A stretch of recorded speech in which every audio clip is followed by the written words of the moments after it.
Good evening, and welcome to you joining us in person and to those of you joining us via streaming to Congregation Door to Door Community Program Series. I'm Brian Land, President of Congregation Door to Door. For those of you joining us virtually and not familiar with our temple, Congregation Door to Door is a Reformed synagogue located here in Oyster Bay. We are presenting this community program series so we can be more than just a religious institution in Oyster Bay. We hope to be a beacon of light and education to our entire community, not just the Jewish community. Tonight, we are pleased to present to you, in conjunction with Cornell University and the Institute of Politics and Global Affairs, the first program in a series of 3 entitled, Is Bipartisanship Possible?, featuring United States Congressman Steve Israel and former United States Congressman Peter King. Our discussion tonight will be moderated by our own Rabbi, Stephen Moskowitz. Before we begin the discussion, let me say a few words about each of our guests and our moderator. But before I do that, I just want to acknowledge Steve Stern, New York State Assemblyman, who's joining us tonight, and Nassau County Executive Blakeman, who came and paid us a visit as well. So thank you both. Steve Israel left Capitol Hill unindicted and undefeated to pursue a career as a writer. In addition to writing 2 critically acclaimed satires of Washington, he heads the nonpartisan Cornell Institute of Politics and Global Affairs in New York City. Steve was a member of Congress for 16 years and represented the 2nd and 3rd congressional districts of Long Island. He left in 2017, having served as House Democratic Chief Political Strategist between 2011 and 2015 and chairman of the Democratic Congressional Campaign Committee. President Bill Clinton called him one of the most thoughtful members of Congress, which Israel states isn't really saying much at all. Israel is a regular political commentator on MSNBC. His insights appear regularly in the New York Times, the Atlantic magazine, as well as the Washington Post and Wall Street Journal. He was profiled on HBO's Last Week Tonight with John Oliver and appeared on 60 Minutes. Israel is currently the director of the new nonpartisan Institute of Politics and Global Affairs at Cornell University, the only academically based institute of politics in the New York City metropolitan area. Its mission is to raise the discourse of deeper understanding of political issues and geopolitics. Finally, I'm pleased to announce that Steve is a resident of Oyster Bay Cove and has recently given birth to a new baby named Theodore. Theodore's books. It's the culmination of a lifelong dream of Steve's to own a bookstore, and he opened the store this past weekend. It's an amazing place that I urge you all to visit. He's also offered all of us a 5% discount, so definitely go. Premium, actually. Our second guest tonight is former United States Congressman Peter King. Congressman King has had a long and distinguished career, having served in the U.S. Congress for 28 years, representing also Long Island's 2nd and 3rd congressional districts. He held many important positions in Congress, culminating in being named chair of the important House Committee on Homeland Security.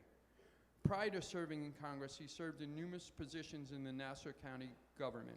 Much has been said about Congressman King and his long and illustrious career, but I think if one were to ask the congressman what he might be most proud of during his time in Washington, D.C., it was that he was named repeatedly the most bipartisan member of Congress by his peers, a stamp of independence that he rightfully wears as a badge of honor. Congressman King continues to offer his thoughts and opinions on today's current events and can be heard regularly on the radio and television. He continues to reside here on Long Island with his wife and family. Finally, our moderator for tonight is Rabbi Stephen Moskowitz, our spiritual leader. Rabbi Moskowitz has served as rabbi for 22 years. Prior to his current position, he served as assistant director of 92nd Street Y's Brahman Center for Jewish Life, where he directed the center's renowned outreach programs. Under his leadership, the Introduction to Judaism class, Derek Torah, gained national recognition, educating nearly 200 Jews and non-Jews per year in New York and countless more in 15 satellite cities through the United States. Our pulpit offers him the unique opportunity to fashion a synagogue community in which singing and learning, compassion and joy are its hallmarks. All are made to feel welcome at a congregation and to these events. Before commencing tonight's discussion, just a few quick announcements about upcoming events in our community program series. Next Wednesday, we'll have our third event in our economic series entitled Airlines in the Pandemic, featuring Andrew Sandler in discussion with Robert Land, co-founder of JetBlue Airways. Then Congressman Israel will join us again on February 2nd to bring us a conversation with renowned columnist Bret Stephens. We hope you all can join us for these events and many of the others coming up. All of you are welcome. Now, without further ado, please give a big hand and welcome to Congressman Steve Israel, Congressman Peter King, and Rabbi Moskowitz. Enjoy the discussion, and please save your questions till the end.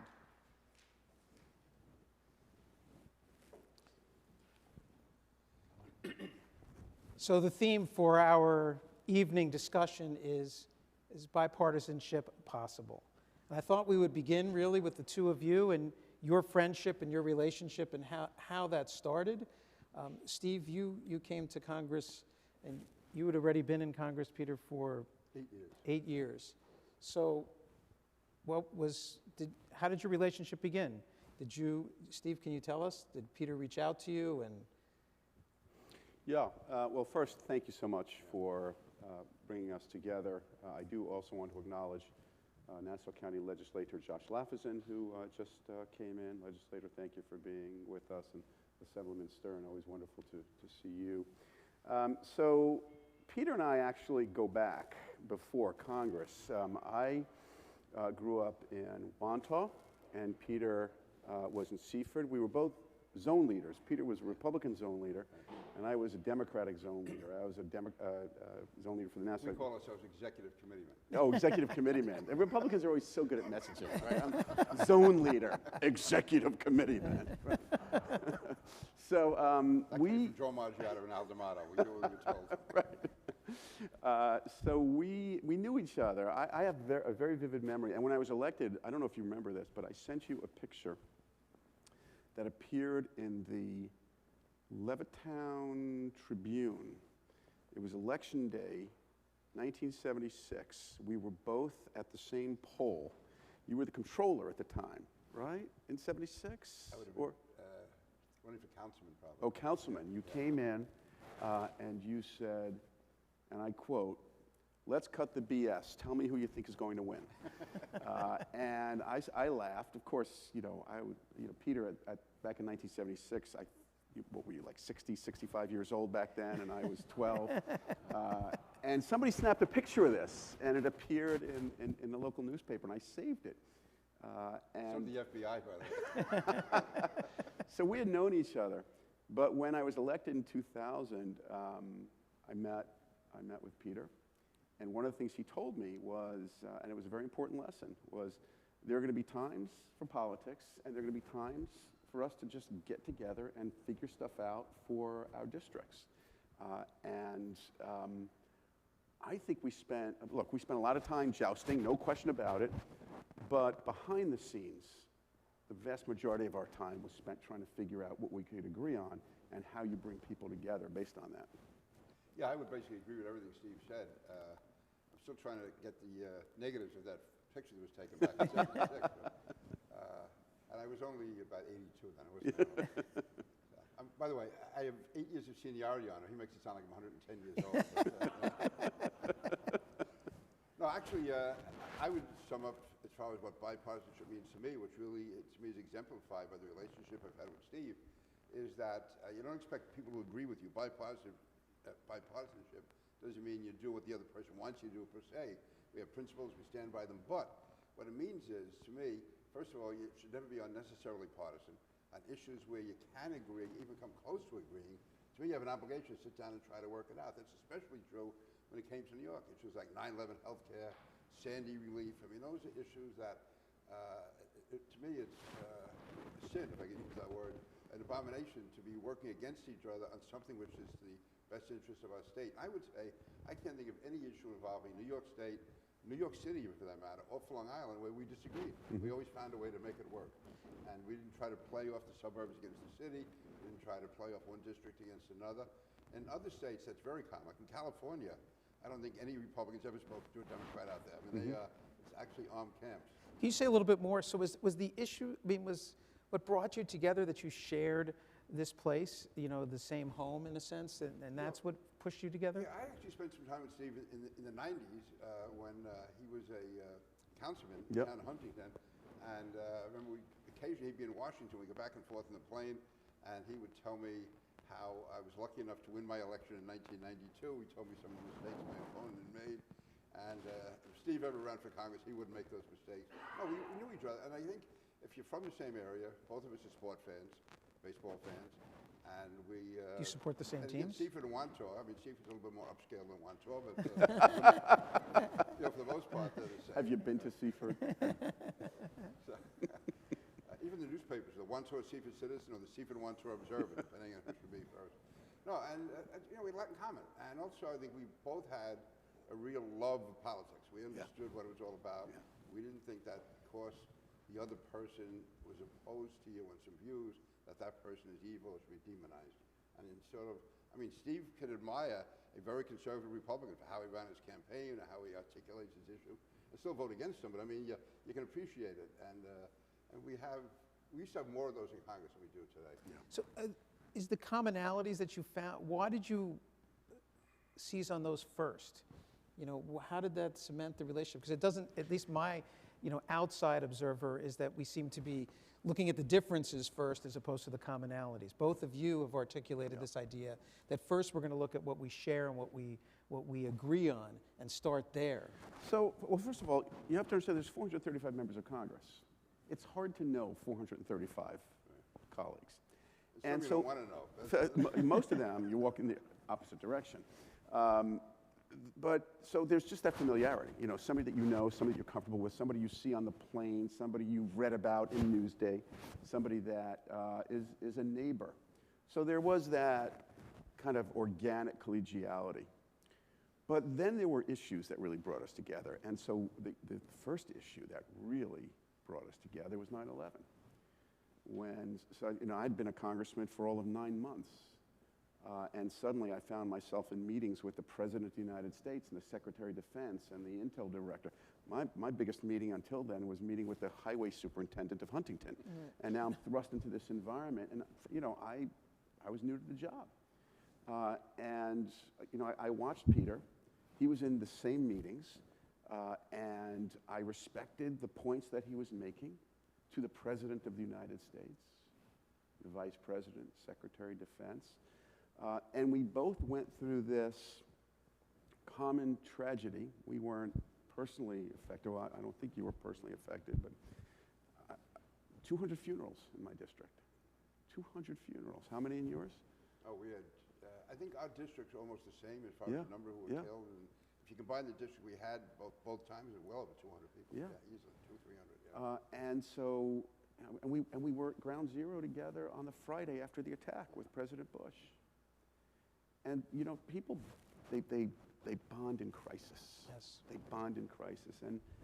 And so I really, you know, we just found ways of talking about what needed to be done and just had no tolerance for the politics of it.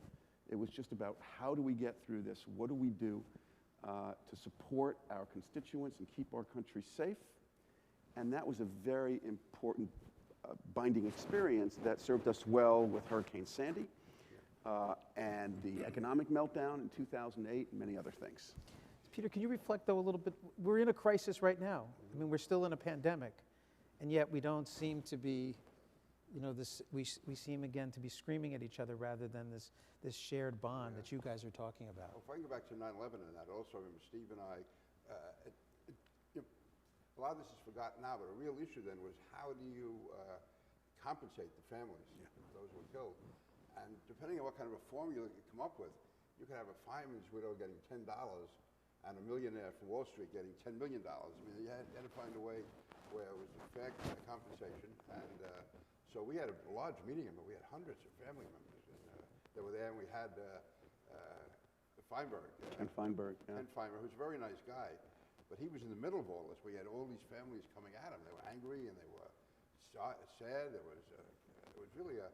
So we had, again, what was that? Hundreds of people in the room that night. That was at the Hilton, yeah, I think so, in Huntington, yeah.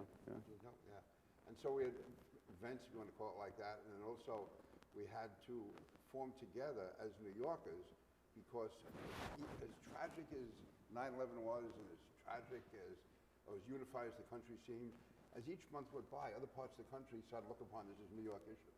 Right. And they'd want to give us the funding we needed for Homeland Security, for the families, for healthcare. That went on really for 15 years, one way or the other. But we sort of bonded together on that. And also, if I could just say, coming from New York, other parts of the country, if you come from a district in certain states, everyone there looks and sounds like you. The same bloodlines, the same, and it could be like all black districts, all WASP districts, all, especially when you get in parts of the South where the district is either all white or all black for the most part. And they've really never dealt. Now in New York, likely not, you have to deal with everybody. We have every ethnic group, every race, every religion.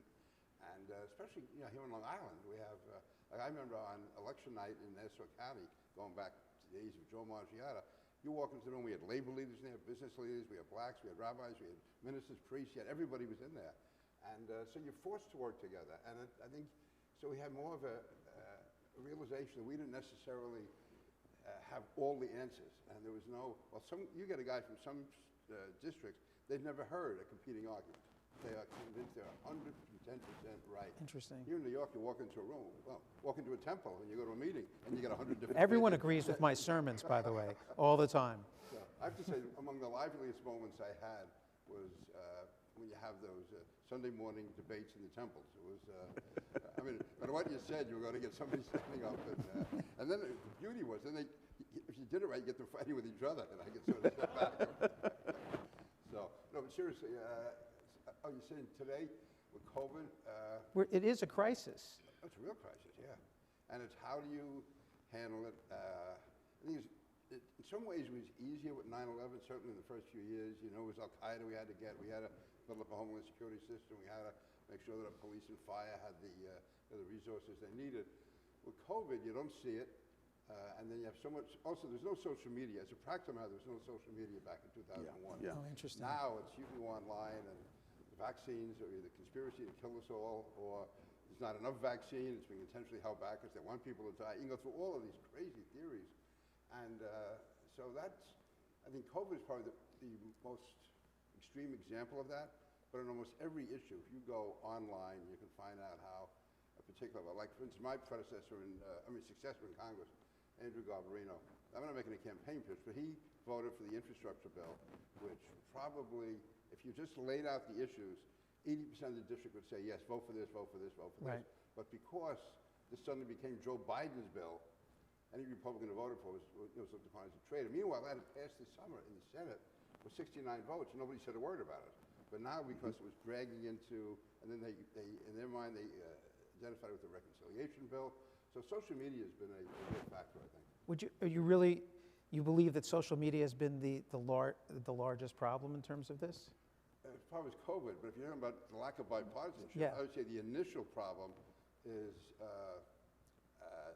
redistricting, cable television, and then social media was like the icing on the cake that really set it off. Like, even if it's a bad, let's say Democrats get wiped out or Republicans get wiped out in an election, still 90% of us, or 80% at the very least, are going to be reelected. So what you have to worry about is not so much winning in November, because odds are, unless it's a really bad year, you're going to get reelected in November. It's winning your primary. And don't quote me on this, because I can say it, I'm not in politics anymore, but maybe 10% of each party is crazy. I mean, they are so fanatical and obsessed. And the other rule of thumb is that only about 15 to 20% of people come out to vote in primaries. Right. So the people who have extreme views have a disproportionate influence. I'll end on this and then turn it over to Steve, obviously. Eric Cantor was probably the most conservative majority leader ever in the history of the House. He lost by 12 points in a primary to an unknown conservative. They found some amendment on some obscure immigration bill that they said was going to open the borders to the entire world. And based on that, which I don't even know if Eric knew he even voted, it was obscure. It was a misinterpretation of an obscure amendment. They got enough money to zero in on that. And you had people like Laura Ingraham and others on Fox. And Eric, who could have been easily Speaker of the House, he got killed in the primary. So that was a lesson to all of us. And then we saw Joe Crowley on the Democratic side a few years later. Do you want to weigh in? Yeah, so we've been studying this at the Cornell Institute of Politics. We don't have to study it. Peter and I lived through it. Let me quantify how bad it is and then talk about the contributing factor.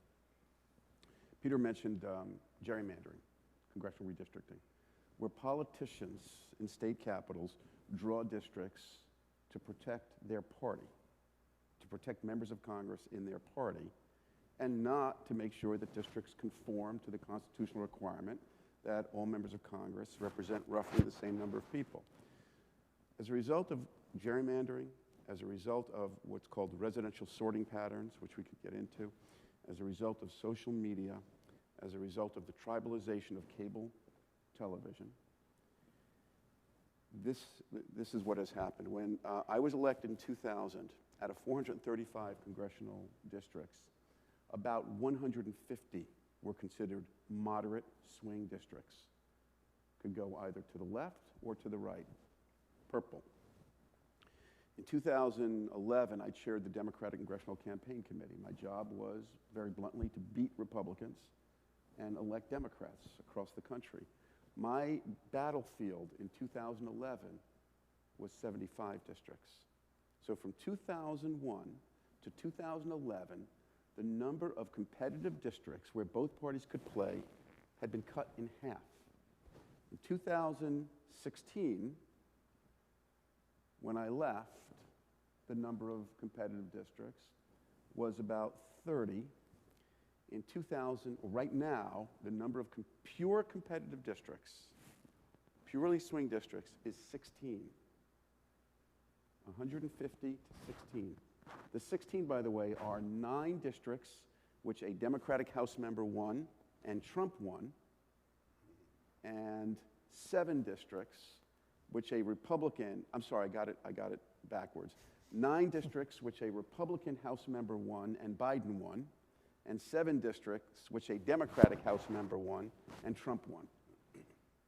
Now you could argue, well, it's not really 16, it's more like 20 or 25. On a good day, there are 25 competitive purple moderate districts.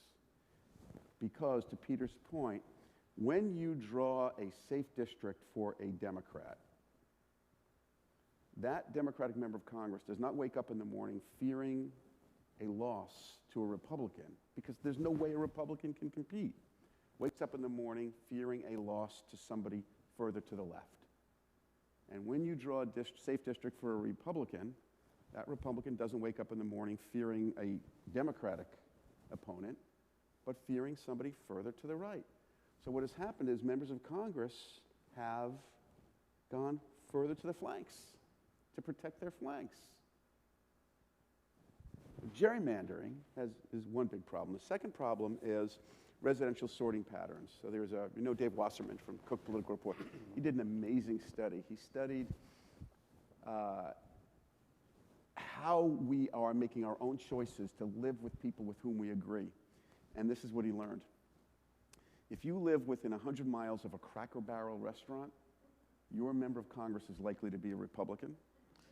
If you live within 100 miles of a Whole Foods, your member of Congress is likely to be a Democrat. And if you live within 100 miles of both, it's a swing district. So we are making decisions to live with people with whom we agree. And then finally, you add social media and the tribalization. Peter is on ABC radio. I listen to him. Peter probably spent a lot of time on Fox News. I spent a lot of time on MSNBC. I knew when I was on MSNBC that I wasn't speaking to a Fox News demographic, and I'm sure you knew when you were on Fox you weren't speaking to an MSNBC demographic. So we tend to, now we're living in echo chambers of echo chambers of echo chambers. And that explains why most members of Congress really, maybe I shouldn't say most, but a significant number, they don't have this. Peter and I have this because we live in moderate communities, right? It's diverse. But if you're living in a Fox News Cracker Barrel district, right, and suddenly you see a Democrat who says, well, I think we ought to expand Medicare, you're like, well, that Democrat is from another planet. That Democrat doesn't understand what's happening in the world. I know what's happening in the world because I listen to my constituents. And it's the same thing for Democrats who see a Republican who says, well, we need some entitlement reform, right? Or we need to reduce debt. Democrat will look at somebody like Peter King and say, this guy's nuts. This guy doesn't know what he's talking about. Because those constituents, those members of Congress, are only hearing one side of the story all day long. When Steve, interrupt for a second, when he talks about redistricting, it might sound like an abstraction. It is so sophisticated. You can walk into a room and tell a guy, I want a district with 43% single women or women over the age of 55 or men under the age of 38 and whatever, so many Republicans, so many Democrats, so many people leaning this way. And they, within minutes, they have it drawn up for you. Now compare that. Charlie Rangel told me, not dating myself, he cast a vote for Nelson Rockefeller back in Congress, 1971, which was really important, and he went against his party somewhat in doing it. Rockefeller owed him. Rockefeller guaranteed him a safe district when they did reapportionment in 1972. Charlie says they were on their hands and knees in the executive chamber with magic markers and a Hagstrom's map trying to draw lines as to how they could give him a safe district. Imagine Nelson Rockefeller on his hands and knees drawing a district with Charlie Rangel. Today, you'd have some 23-year-old computer genius who, like that, would give you exactly what you wanted, an unbeatable district. And also, when Steve says you put Democrats into a district to make it more democratic, that means you're taking them out of a Republican district. Right. So it makes the Republican district that much stronger. And I hear both of you saying, and I want to just reflect back, it seems so important that the good fear, if you will, is the fear that you might lose to someone on the other side of the aisle as opposed to your left or right flank. I mean, that's what keeps us sort of closer to the center. And we've created these districts where we're leaning just only to the most extreme, especially what you said in terms of the importance of primaries. Yeah, the primaries are the key. And again, I'm not to make this partisan. We had Eric Cantor. Joe Crowley was supposed to be the next Speaker of the House for the Democrats. And he lost to someone who nobody ever heard of before. So is this fixable? Well, it's fixable. It's hard to fix, but it is fixable. It's fixable if we had some fundamental redistricting reforms. Now, the good news is many states are doing it on their own. Many states have said Congress is never going to fix this. Congress is never going to produce incumbents who will counter human nature, which is to say, let's fix the problem even if I may lose. If I lose, yeah. That's contrary to human nature. So many states by themselves, something like 30 states, have created independent redistricting commissions. Some are not really independent. Some are window dressing. But in Arizona, for example, Arizona has a truly independent redistricting commission. Other states have redistricting independent commissions. Courts, there are legal standards. Florida has something called fair standards. I'm not sure the exact name, but you have to, in Florida, you have to show that the district was drawn not for political purposes, but to reflect populations. So those states are adopting those reforms on their own. But we're going to have to go further than that. I mean, one of the things we're going to have to do is just start listening to one another again.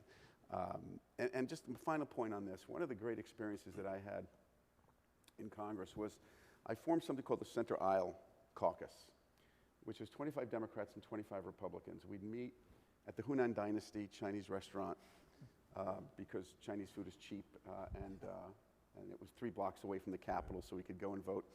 And this is what we learned. We pick an issue like Obamacare, have a kitchen timer, set it 5 minutes, yell at one another about your disagreements. 55 minutes, what can you agree on? And this is what we learned. Peter King and I are going to disagree probably on 70% of issues. There's a reason Peter's a Republican, there's a reason I'm a Democrat. The problem with Washington is it spends 100% of its time beating each other up over 70% where there will never be agreement, instead of spending time on the 30% where you can get agreement. When we learn how to work together on the 30%, as Peter and I have done, and others, the country will be 100% better off.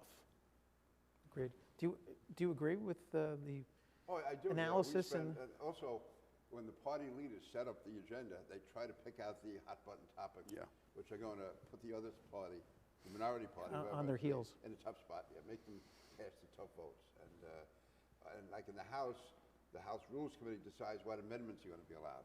So if you're in the majority party, basically you're not going to let the opposition introduce amendments that are going to embarrass them. So when the Republicans were in charge, we gave these guys very few amendments.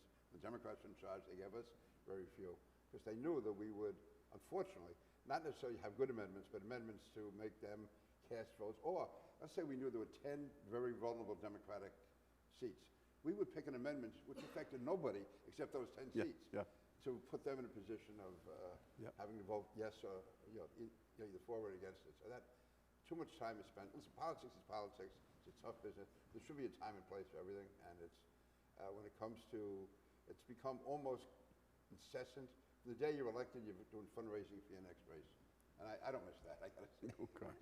Sir, since we're reflecting on your friendship and bipartisanship, was there ever a time I'd like to ask you, Peter, where Steve influenced your vote and vice versa? I would say we probably, it was more like a bargaining. I mean, can you do this, can you do that? For instance, as far as funding issues or as far as, and usually it was, we knew issues that were just party reasons or whatever, we'd be on the opposite sides of, which didn't even matter that much. I mean, but on key issues, certainly affecting New York, we would not so much be influencing each other, but we would ask each other, who can we talk to in our party? Yeah. Like, can we get a guy from Arkansas or Mississippi who really doesn't care about New York, but we get him to vote for this?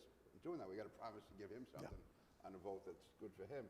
So, yeah, we would do that. He would say, talk to this guy, can we talk to that guy? And that happened during Sandy. Also, 9/11 healthcare, it was, can we get some surprising votes? Like, for instance, Tom Cotton, a very conservative senator from Arkansas, he was in the House. He was one of the first guys to come out, I guess, in 2015 when we were trying to extend 9/11 healthcare. And I had, to be honest with you, I helped him out in one of his first races in Arkansas, so I was able to go to him now and say, Tom, we need some help here. And but again, we would do that, or we would make it a point of not saying something negative about a guy on the Democratic side. This guy's going to be with us in this bill. Don't be attacking him. Yeah, but we also had a tacit agreement that not many of our colleagues would have, which was we never campaigned against one another. I mean, that gets really dicey when you're in the same media market and you're supposed to be doing stuff together, and then you go out of your way to defeat the person that you need to work with. So we always had an agreement. And the agreement was, look, I'm going to have to endorse this person. I get it, Peter gets it. I got it when he had to endorse my opponents, but it stopped at an endorsement. We had an agreement. We weren't going out of our way. We weren't raising a ton of money for each other's opponents. We weren't making it our life's mission to support the other members' opponents. How unusual is that? That is, I think it's very unusual, and I'll tell you. So I was the chairman of the DCCC. I don't want to pat my back too much, but I took some pretty tough shots from my own party because when I was the chairman of the DCCC, they believed that Peter's district was winnable. I didn't believe it was winnable, but it didn't matter what I believed. My job was, to try and beat him, and I just said, look, I'm just not going to do it. Just not going to do it. It would wreck our relationship. It would be hurtful to our constituents. And by the way, you may find this hard to believe, but you know what the precedent was? Rahm Emanuel and Ray LaHood. When Rahm Emanuel was the chairman of the DCCC, he refused to go after Republican Congressman Ray LaHood because who became Secretary of Transportation because they under Obama. Under Obama, because he knew if he went after Ray LaHood, then there was no chance of getting Ray LaHood's help if there were a Republican administration with the needs of Illinois. So how did this tacit agreement come about? Some was body language. I mean, yeah. it was just the right thing to do. I mean, it would have been unusual if I woke up in the morning and saw a Newsday, see Israel telling people how stupid I really am. I mean, if I ever saw that. Fake news. That's fake news. No, it was just something we. Also, just the fact that we knew each other and spoke to each other. Guys from other states, they could be in adjoining districts and never even look at each other. Yeah. Also, our districts are smaller, and some of our communities are interlocked. You have a hill of the northern half, now the southern half, a hill of the eastern half, now the western half of the same community. While some of these guys are in districts that's 600 miles. Some guys need helicopters to get around their district. So they have no real contact with each other, and or they end up on some right-wing show or left-wing show and taking long-distance shots. Even though they're in adjoining districts, it's still really almost a long-distance shot. So it's a different mentality. I mean, New York is different. I mean, it's good and it's bad. the good part of it is that we've learned how to deal with each other, even labor management. I mean, you go to most Republican organizations here, certainly downstate, and they work very closely with labor. Now, labor may support Democrats more than Republicans, not always, but they're part of, we deal with them. I had guys on Republicans who never met with a labor guy. They wouldn't know what a labor leader was. They figure he's a criminal or he's a gangster or he's out to get them. No contact whatsoever. And Democrats here deal with business, which they may not do in other states. I think it's fascinating, both of you articulating the idea that friendship is so crucial and your relationship is so crucial in terms of getting things done in the bipartisanship. And also, I just wanted to highlight something else that you both said, which is listening to differences. I mean, you know, intentionally reading things that you disagree with and hearing opinions that you vehemently disagree with is enormously important. You know, how we get out of those echo chambers that we're in is enormously, I think, difficult.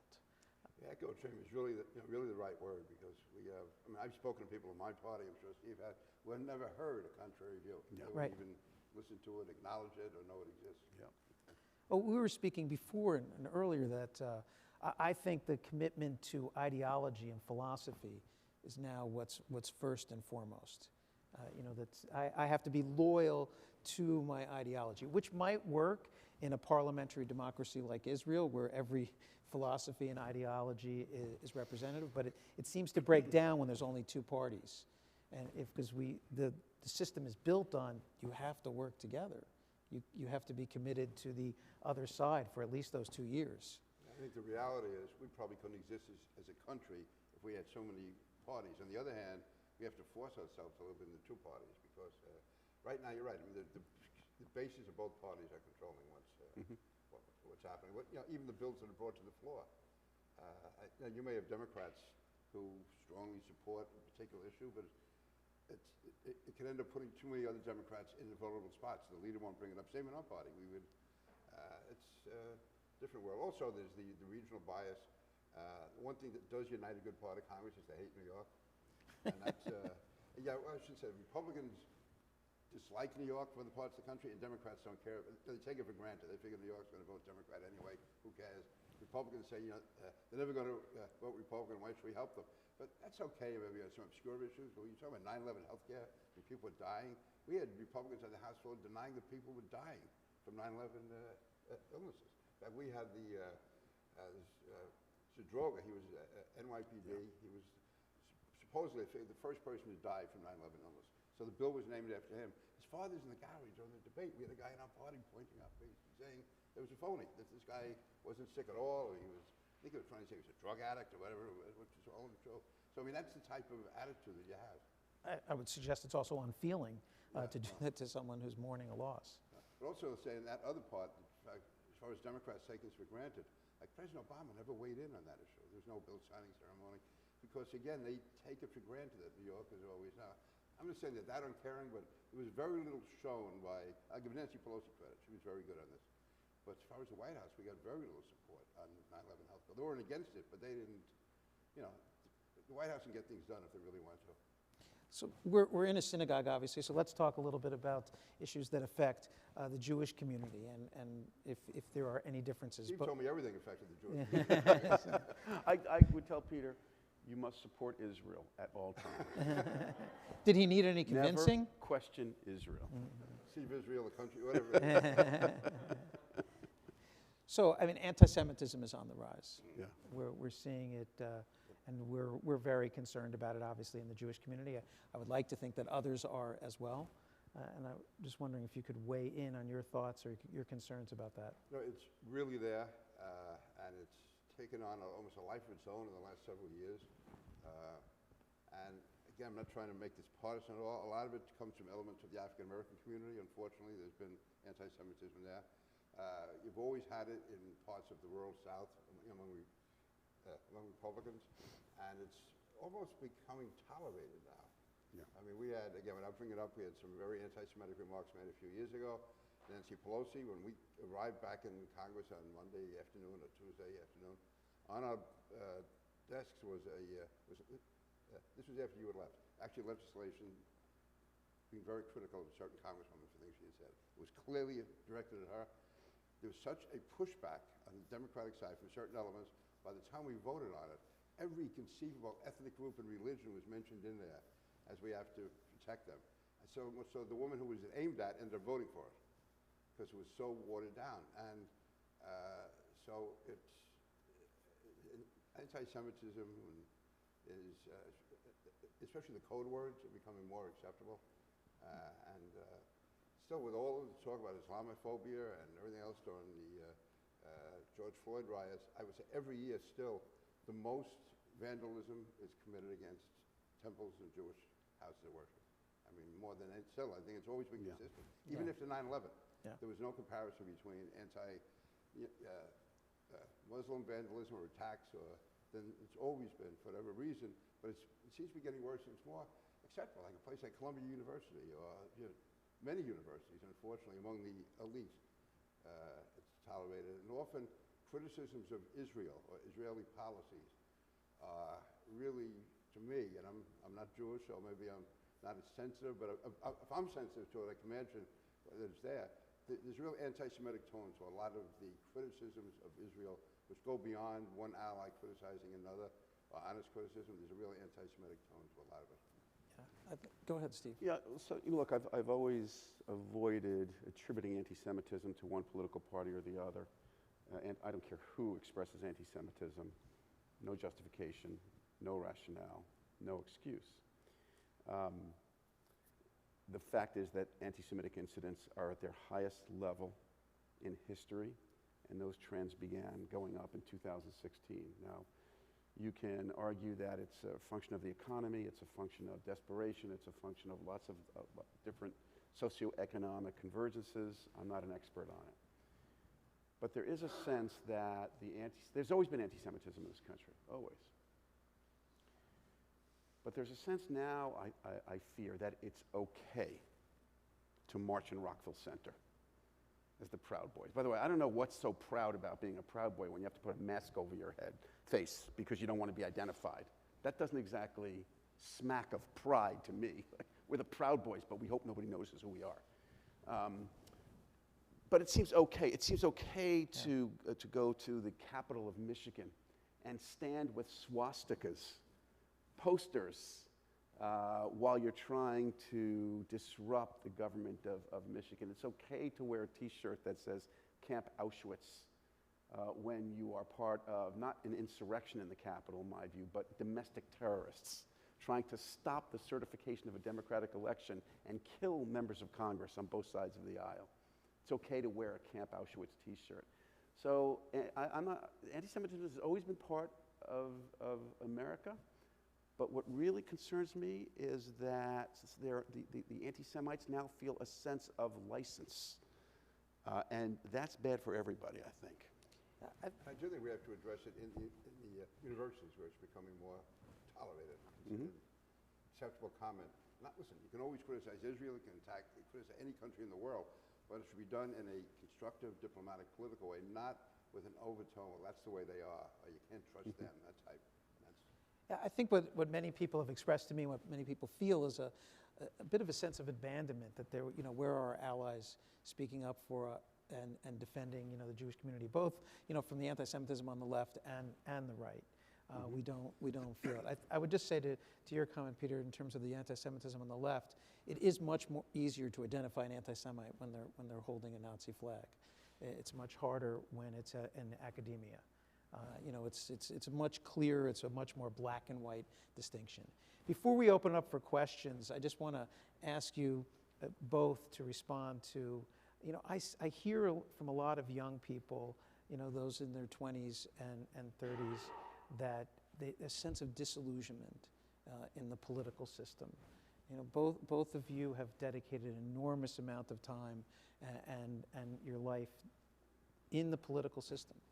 People are 20-something say, I'm not going to vote, it doesn't matter. I don't want to get involved. It's all rigged. I mean, these are some of the things that I hear. It's certainly not what I believe, but I'd like you to, how do you respond to that young person who says that? Yeah, I try to be affirmative on that, saying that in a democracy, or a republic, whatever you want to call ourselves, constitutional republic, democracy, that you have an obligation to be involved. I mean, it's not a spectator sport. I mean, you should be actively involved. And Steve and I have traveled to so many countries around the world where people will give their right arm to be able to vote, Right. just be able to speak out. And it can't be done. So I would say it's really, I would tell them if they feel a way to get involved, because in the end, people get the government they deserve. And so if enough people stay home, if enough people don't vote in primaries, that's why the extremes can take over. If a large percentage of registered Republicans or registered Democrats come out and vote in the party primaries, you'd have a better selection of candidates. But they stay home and then that's politics when they get involved. Well, if you don't get involved, somebody else is going to get involved. They're going to fill that vacuum. So I would say get involved.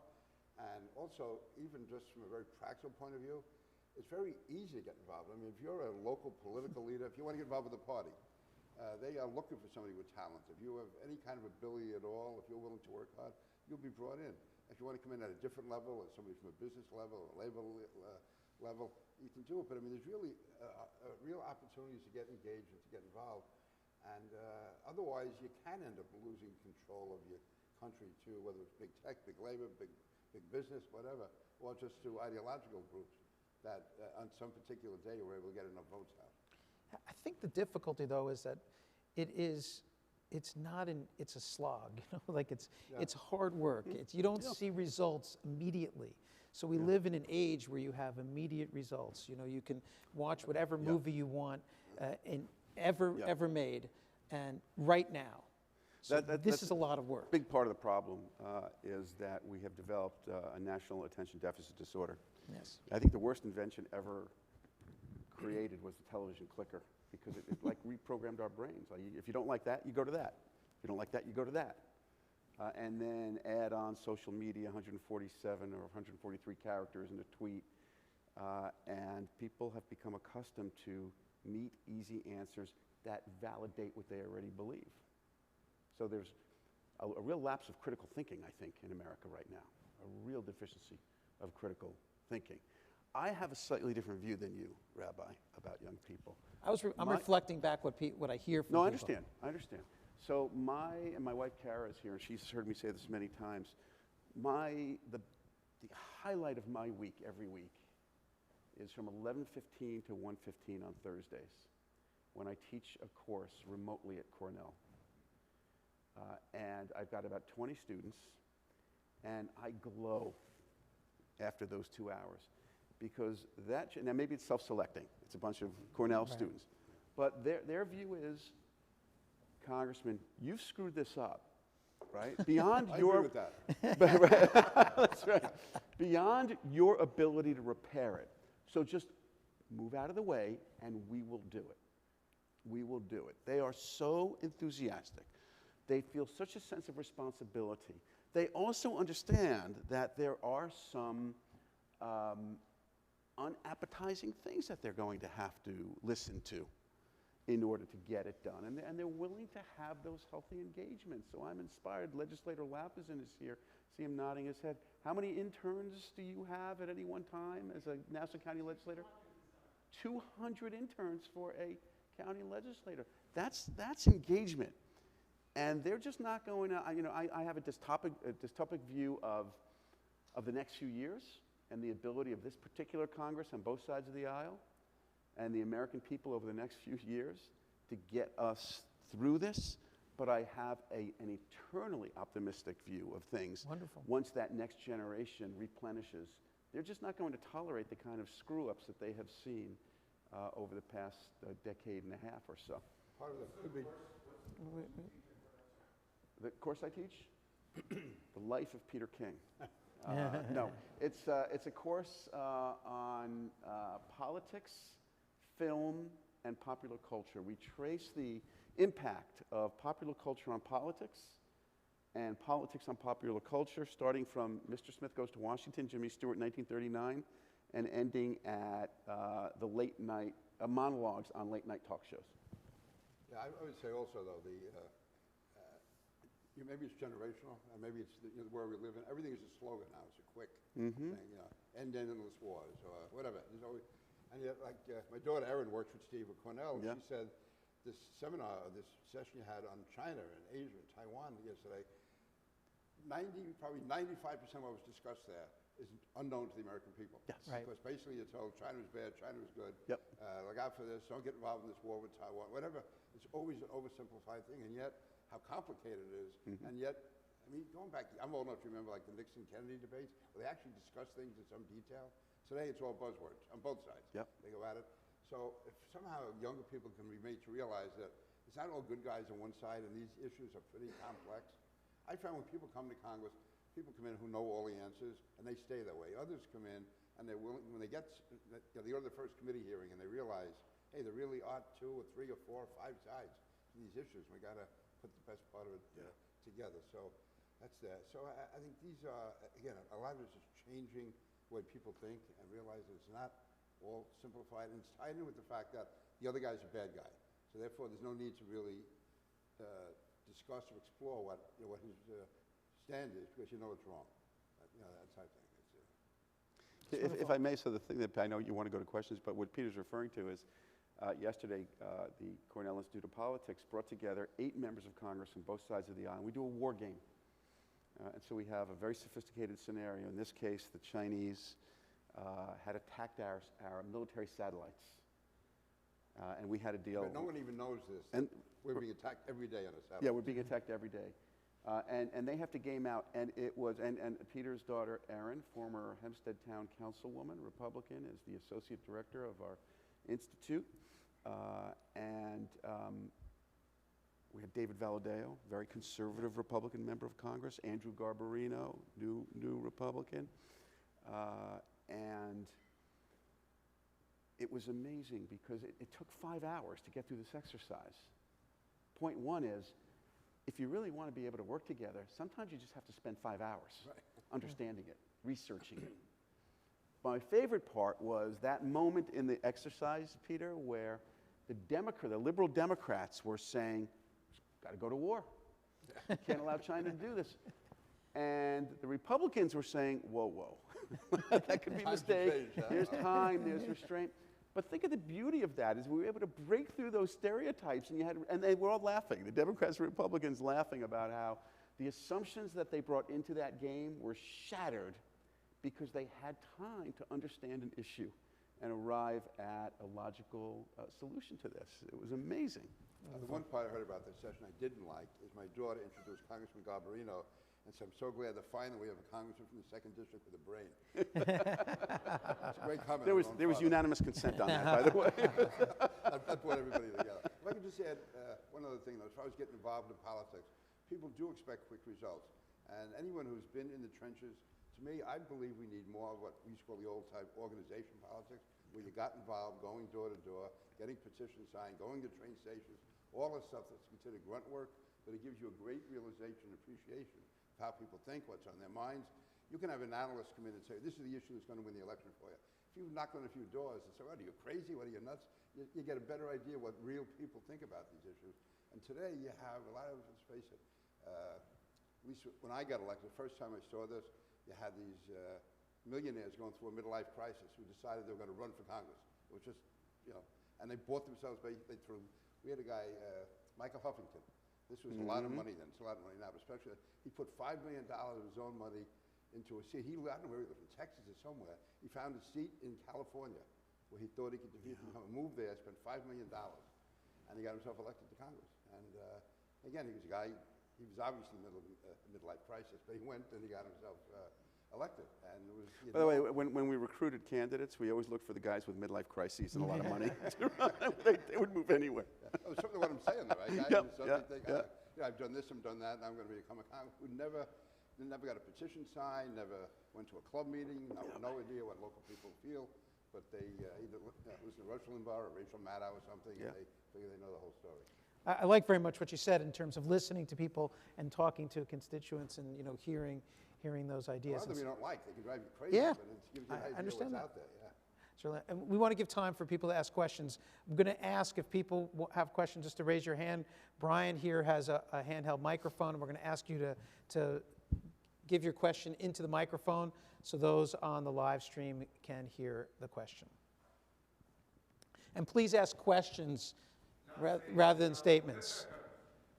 You said some You know, I just happened to hear Sid and Bernie, and you came on and said I was going to be speaking tonight in Oyster Bay. I wouldn't have known about this had you not been on Sid and Bernie. Well, just to make the record clear, it was Sid, the Jewish guy, who made a point of saying I was going to be in the temple with Steve Israel tonight. So.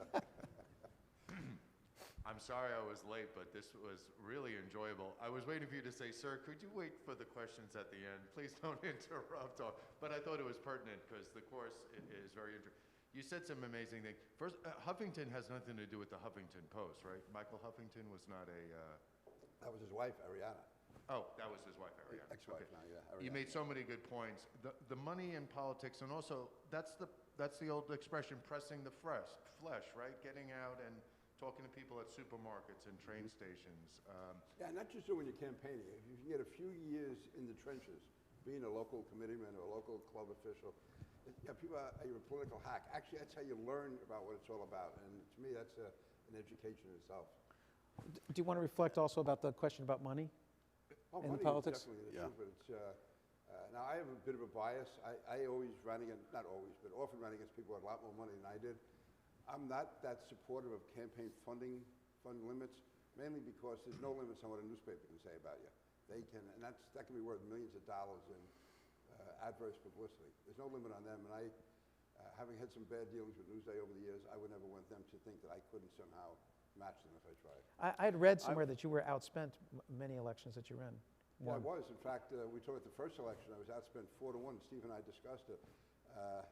This is the way it looked from my end afterwards when we did the analysis, that I knew I was going to be outspent 4-1. I was saving all my money for the last 2 weeks. My opponent, who had never really been in politics, he wasn't a bad guy either, but he took a poll about 3 weeks out, and he was told he couldn't lose. So he cut back. So as he was cutting back, I did put everything I could into not knowing that he was cutting back. So I had like an open field for the last 2 weeks. I ended up winning. It was 49. I still remember 49.6 to 46.6, Oh. and he was probably about 10 points up 2 or 3 weeks out. I have a lot of questions. I do want to address, but I would like to address your point about money because we haven't talked about it, and it is a big reason for the dismal state of affairs in Congress right now. I left Congress significantly because I couldn't stand the fundraising regimen anymore. I couldn't stand to ask another donor for another dollar. Did a piece in the New York Times called "Confessions of a Congressman" the day after I announced that I wouldn't be seeking re-election, and I quantified how much time I had spent fundraising. From 2000 to 2016, I'd raised $20 million, and that's hard money. That's federal money. That's not corporate money. You're not allowed to give corporate contributions. It was a check at a time right out of people's personal bank accounts. $20 million. Had gone to something like 5,600 hours. 5,600 hours of my time on fundraising. Trying to divide that. And I ate 1,800 soggy egg rolls at the Tortilla Coast at PAC fundraisers. Here's the most insidious element of fundraising in politics. It helps explain why we're in a bubble. If I'm spending all my time talking to people who so adore my positions that they're willing to write a $5,000 check, I'm not exactly getting dissent on those calls, am I? And so you get into a donor bubble where people are agreeing with you so much so that they're willing to write a check. And if you're spending 10 hours, 15 hours, 20 hours a week talking to donors who agree with you, you're not getting dissenting opinions. It is not a good cross-section of opinion. And that has also contributed to this echo chamber, these two echo chambers on Capitol Hill. I hope you guys have 5 hours. I have a lot of questions. No, just kidding. No. Right. Last question. What about Mark Zuckerberg putting $400 million in? And someone like Bloomberg, I thought, did a good job, didn't have to answer to anybody, was self-funding. As far as self-funding, basically, it's impossible to stop that. I mean, the way Supreme Court decisions, and even it's looked upon as free speech, I guess. I've run against a few millionaires, so I know what it's like. But again, I do have the concern about if there's no, and again, I was not a great fundraiser, but at least I figured it was in my arsenal if I had to do it. If you get a media who's really against you, I don't know how you match that, that's all. Whether it's Fox or MSNBC, whether it's the New York Post or the New York Times or whatever. I mean, I had a situation with Newsday once where they knew I was going to lose. And they came at me after my family, my son's out here, after him, my sister, my daughter, and everything else, and it was all BS. But again, fortunately, I had enough money to try to counter it. But if they come at you, they can print and print and print. And we have it mildly compared to some parts of the country where basically political parties own the newspapers as a practical matter. I give it sort of the Manchester Union Leader in New Hampshire, which was very, very hard right Republican. They would go after people every day, putting their picture on the front page, getting pictures of them with their eyes closed or looking the wrong way. And so that's something you have to counter. But Steve is right. It's a problem. I think we may have somewhat different solutions to it, but it's definitely there. We had a question in the back.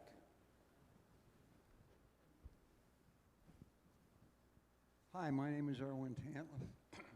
My little connection with politics and elected legislators was I was the chairman of the State Food Association in 1977 sorry, the called state? New York State Food Merchants. Okay. And part of what we did was try and keep the legislators informed about our problems and our issues, and it worked very well, and they were very good. And but my question is, something happened recently. There was a trial which everybody knows about called the Rittenhouse trial.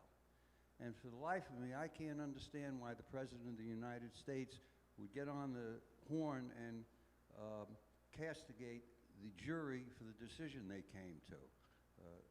It sort of upsets. And when we're looking for bipartisanship, and you guys, to my knowledge, and I was closer to it then because it was part of my job, but to my knowledge, it's not bipartisanship when you ferment dissatisfaction when it's really not your job. And I don't understand that mindset for a person that high or in that position. Do you want to comment on that, Steve? Yeah, look, I did not hear President Biden's comments, to be honest with you. I take your word for it. It is fair to say that he is not the first president in the past 5 years to castigate juries and judges for decisions with which he may have disagreed. What are you talking about? Wait. No, it doesn't make it right. It doesn't make it right. And I think we'd all be better off if we got back to a more institutional, a greater respect for the different institutions and branches of government. Do you Yeah, agree, yeah, Steve? yeah, I do. Peter? Yeah. I mean, I do believe in institutions. I think that it serves a purpose. I mean, apart from the actual legal purpose, I think it's important to have certain lines you don't go beyond. And the court system, I would have had real differences with the Supreme Court back in the 70s and 80s, I guess. Certainly the 70s, 60s and 70s. But it is the court, so you stop at a certain level. And you can say, if I'm elected president, I'll appoint different judges, but not to be castigating those. There's a line that in the past was not really crosswalk, but it is now. Right, and just, again, to reflect on something, because we have highlighted, this is an important thing to highlight, the tacit agreement that both of you had that you would never, you would never work against the other in terms of an election, or the tacit agreement about not criticizing the courts. These are all, agreements that are not written in stone and written into law. And so much of our system and so much of bipartisanship seems to be built on custom and built on, just, okay, that's just not how it's done. We would call it in Hebrew derech eretz, just proper manners. And those aren't written anywhere. So you guys came up with that on your own, and you're saying, by and large, that's not observed. And again, I think it's more typical of New York, that type. For instance, Chuck Schumer. He and I can have our differences, but we work together on a lot of issues. And I'm making this personal. The day that I announced I wasn't running, Chuck Schumer put out a very nice statement. Congresswoman Omar from Minnesota actually started a petition drive against Chuck Schumer and said P. King is a racist, he's a bigot. Soon he gets out, and they said, good riddance, let him go and all that. And they went after Schumer. I mean, you shook their shot at me, but then they went on a nationwide effort against Chuck Schumer. Just because of saying a gentleman's thank you. I'm not making that personal. There's any number of other examples like that on both sides. Right. Other questions? Yeah, there's a question in the back. How do you guys see the redistricting process shaping out in New York? And how will it affect your respective parties, especially on Long Island? I understand. So redistricting. The question is how will the redistricting play out in New York and in particular Long Island? New York's delegation will lose one seat in Congress. New York has ostensibly an independent bipartisan commission, but ultimately it will be the governor and the state legislature that will decide the lines. The last time we had redistricting, and Peter and I spent, I will confess, a great deal of time together trying to figure out where lines were drawn. And you know, I would say, I want every house with a mezuzah on it, Peter. You know, you're talking about sophistication. Like, we figured out. I get all the Knights of Columbus. You get the Knights of Columbus. I'll take the mezuzahs, right?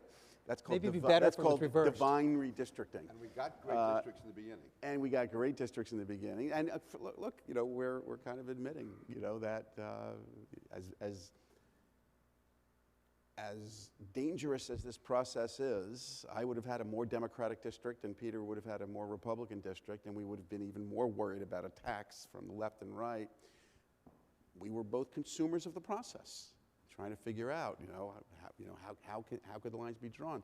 What happened, I used 2010 to kind of explain what could happen in 2022, is the state legislature and the governor just decided they were not interested in drawing lines, and so it went to a court.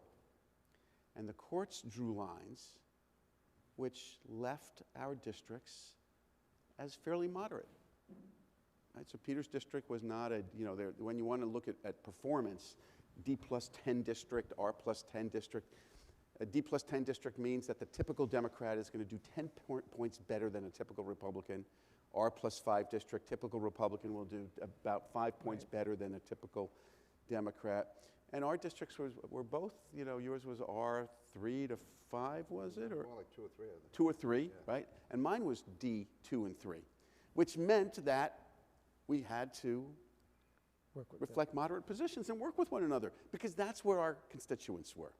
So in the case where you had a truly independent process, a court drawing the lines based on math, not incumbent protection, you end up having districts that are fairly moderate, where compromise is valued, not vilified. In 2022, we lose a seat. The state legislature and the governor will come to an agreement. There is all sorts of, I'm sure you've heard the chatter already that Congressman Swazi's decided to leave the Congress to run for governor. And so there's already chatter that I've heard. I don't know how real it is that, well, maybe they'll just take that district out. That will be the one. And the Democrats actually believe if that happens, they could do quite well, because you can have more Democrats in the Zeldin district, more Democrats in the Garbarino district. You can put some more Republicans in Rice's district, but offset that by giving her more Democrats in Great Neck and Bayside, et cetera. So that's a possibility. They may go after Elise Stefanik in upstate New York, who was a very moderate Republican, who now has become one of President Trump's most ardent defenders. I suspect that it's going to be a very fluid process. The person who can really answer your question is actually in this audience. He's a member of the New York State Legislature. And he's going to not decide, but he will be, shall we say, at least informed about what the process is. So I brought 2 Sharpies for you to start drawing maps on your way out. Well, I just say on that, for the most part, no offense to the state legislators, you don't see them for 10 years. And then when it comes time to reapportionment, they start holding fundraisers in Washington, knowing that everyone who wants a good district is going to contribute to their campaigns. And actually, there's a little bit more to the story, Steve. In 2012, the state Senate came up with a great district for me, and say something good district for you. Every district in the state was agreed upon except Charlie Rangel's. Yep. And they knew Charlie Rangel was going to retire, and in very New York ethnic terms, it became a fight among the Dominicans, the Puerto Ricans, the African Americans, and Shirley Silver, who was the Orthodox Jew, was not going to get involved in that fight. Unless every district is agreed on, the whole state goes to court. So because of Rangel's district, that's how we ended up in court. And I remember we were on the phone and said, how did this happen to us? Yeah, all of a sudden, but it was a whole different world. all of a sudden I was representing Whitestone, Queens. I'd represented East Islip, and now I was in Whitestone, Queens one morning. And I had a district which was 2% minority, went from 2% minority to 35% minority. And I got places like Wyandanch, 97% African American, and Central Islip and others. And on the other hand, I had all these Jewish voters in Jericho and Old Bethpage and Long Beach. I lost all them. Wow. So, which meant I didn't have as many of the Sunday morning breakfast during the campaign. We have another question, and Gentlemen, very fascinating. Thank you all. Thank you for coming very much tonight. I've always been on the fence, really neither one way or another, on term limits. I'd like your opinion on term limits at some level. I understand longevity is important, and there's always a learning curve when you first get to Congress. What's your opinion on term limits? I'm against them. I'm against them also. Yeah, I think it goes against democracy. It's basically saying you can't vote for the person you want to. And if a person's not doing a job, it's not always, there's benefits to being an incumbent. There's also real problems because you have a record and you've had to vote on issues which maybe in January of the first year you're in, it was popular. By the time it comes around to election day, it's unpopular. Or you've alienated certain special interests, or you really hit a raw nerve. So to me, it's taken away from people the right. And I think one thing I'll say, among others, that in the Israeli system, they can be there forever. And to me, you need that type of. If you have people coming in every 6 years or 8 years or whatever, there's no institutional memory. And so if you think it's partisan now, it really would be partisan, I think, if you have people coming in for. you think term limits would have the opposite effect? In I other think words, it would. That's my opinion. And it would also empower K Street and lobbyists. Because if they know that you're only there for 3 terms, 6 years, oh, they'll wait you out. They're there for 40 years. They'll wait you out. They'll wait for some new freshman to come in that they can figure out how to manipulate or create contribute PACs to. It is very empowering to the lobbyist community to tell a member of Congress represented, elected by his or her district, that no matter what, they're out. My favorite story about term limits was after I announced that I was leaving. Well, actually, this is a couple years ago. This woman comes up to me and she said, "Oh, Mr. Israel, I'm so sorry you've gone. You were so wonderful. I wish you were back. I had one disagreement with you." I said, "What was that?" She said, "Term limits." You figure that one out. we have time for one more question. Go ahead. Hi, guys. Thank you for coming tonight. My question would be, congressmen, senators, they're all powerful, smart men. Women, yeah. But they each, in my opinion, wield big egos. And maybe that's big ego is what's helped them get into office. But I wonder, where does ego play in the role of bipartisanship? And what laws, have been, I don't want to say been passed and legislation passed almost for sport and spite because of a particular senator's ego, and essentially he's saying, I want this bill, I'm going to get this bill. It might not be the best bill for my constituency, but I'm being pressured either politically and so on, and I'm going to ram it down the other party's throat. And it's really ego-driven and not necessarily in either his district's best interest or the country's best interests. I would say that's human nature, unfortunately, so many people. But if you do have 435 members, hopefully you can sort that out. You can find ways to end that. But that's part of the human interaction. And so I think that's why, with all its faults, Congress works. I mean, it can work better than it is now. But I don't know what the alternative is. I mean, it's up to the American people and members of Congress to make it better. But the system, there are. I can name a bunch of egomaniacs on both sides. But for the most part, they get stopped somewhere along the line. Yeah. I would say, look, bad news and better news. The bad news is, in my view, too many people are running for Congress and getting elected not because they want to legislate, but because they want to be famous. They're not because of the number of bills they want to pass, but the number of followers that they want to have on Twitter and Facebook. And that's on both sides of the aisle, both sides of the aisle. Here's the better news. There's a marvelous book that Robert Kaplan wrote called Warrior Politics. It was required reading in my office. And he talks about the real brilliance of our founders were that they were constructive pessimists. They understood human nature. They knew that there's going to be a clash of egos and a certain level of absolutism in governing. And so they built a system to withstand the egos. They built a system where you would have 3 branches of government countering one another, that you would have a House countering the Senate and the Senate countering the House, that you'd have senators whose egos could be dissipated over 6 years, and then members of Congress whose egos were probably never satisfied, and they had to just get stuff done within a 2-year period. And so that fundamental understanding of ego and human nature created a system based on constructive pessimism. We are human beings. We're going to make mistakes. We have to build a system that embraces human nature and enables us to govern. That's worked very well for us. With all the nonsense that's going on, it's worked very well for us. I think it is stressed more now than it has been since the 1920s and arguably since the 1850s.